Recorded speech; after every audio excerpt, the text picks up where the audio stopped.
دیکھیے، خاص عمر تک نوجوان ان سرگرمیوں میں شریک ہوتے ہیں جب تک وہ جذباتی ہوتے ہیں۔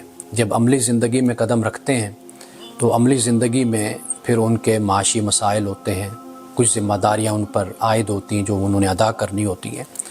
پھر ان کو اندازہ ہوتا ہے کہ ہم نے جو وقت گزارا وہ ہمارا ضائع ہو گیا، سوائے جذباتی نعروں کے اور باتوں کے اور رد عمل کے۔ تو جب وہ عملی زندگی میں داخل ہوتے ہیں تو پھر ان کو سمجھ آتی ہے کہ ہمیں کیا کرنا چاہیے۔ تو اس میں کوئی شک نہیں ہے کہ نوجوان وہ سیاست میں ہوں یا فرقہ وارانہ سرگرمیوں میں ہوں یا مذہبی تنظیموں یا سیاسی تنظیموں میں ہوں، ان کی تربیت یہی کی جاتی ہے کہ وہ دوسرے کو غلط اور خود کو صحیح خیال کرتے ہیں، بلکہ دوسرے کو باطل اور اپنے آپ کو حق پر سمجھتے ہیں، دوسرے کو جھوٹا اور اپنے آپ کو سچا سمجھتے ہیں۔